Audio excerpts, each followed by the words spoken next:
antara dosa dan kebaikan ibarat seperti membuat kalung mutiara. Bagaimana mutiara pertama dirangkai, lalu yang kedua merangkai yang ketiga, dan seterusnya. Demikian pula adanya, satu perbuatan baik berdampak ke yang lainnya, dan satu dosa pun berdampak ke yang lainnya.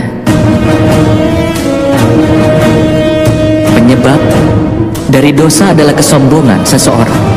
Seseorang dapat menghindari dirinya dari perbuatan dosa hanya saat dia melihat hukumannya. Tapi kadangkala dia dibutakan kesombongannya.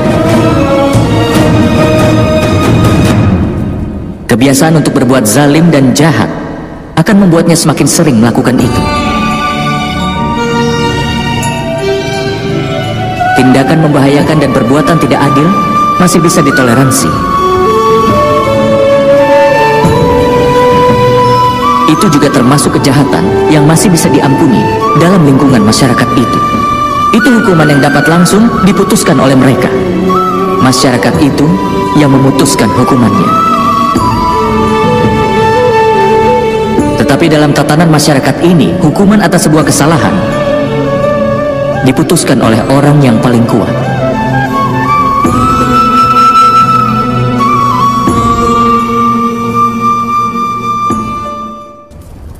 Apakah kau tahu batasan dari pengorbanan bagi orang-orang yang mencoba untuk membangun kebenaran?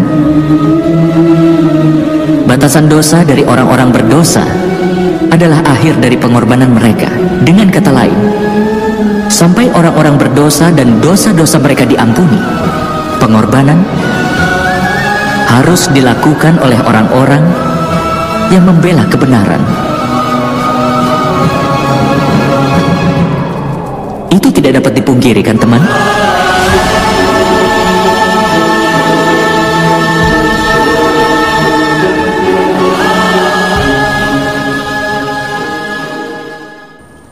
Makhluk yang lahir sebagai manusia biasa tidak akan bisa melakukan keajaiban. Orang yang lahir dari rahim seorang wanita, maka dia pasti terikat oleh aturan dari dunia fana. Kelahiran, usia, tua, penyakit, kematian tidak akan pernah bisa dia lepaskan. Tapi keajaiban memang terjadi, Paman. Itu memang benar, Satanika. Tapi keajaiban yang satu ini dilakukan oleh dewa.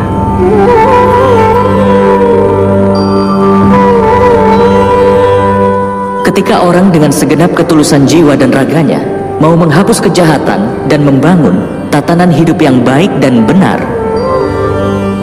aib dan dosa dalam dirinya bisa diperangi, maka dewa pun akan melakukan keajaiban untuk melindungi moral dan menetapkan kesejatiannya.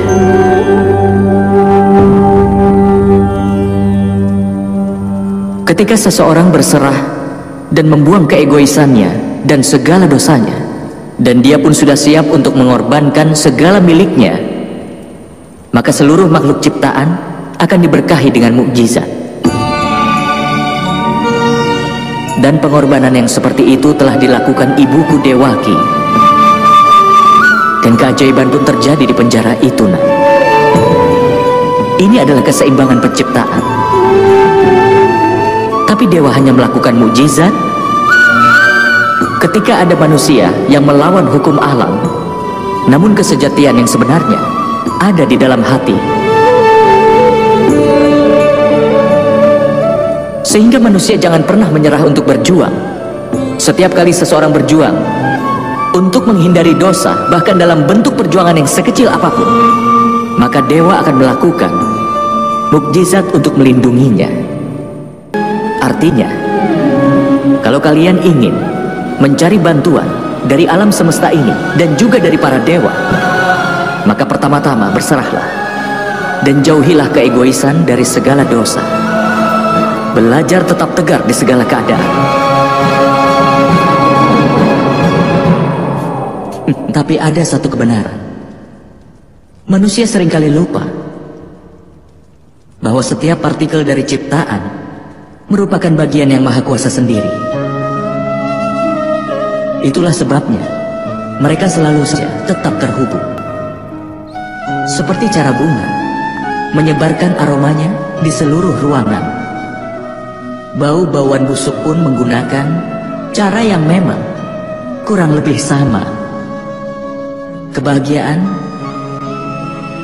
dan kesedihan manusia bisa mempengaruhi dunia ini.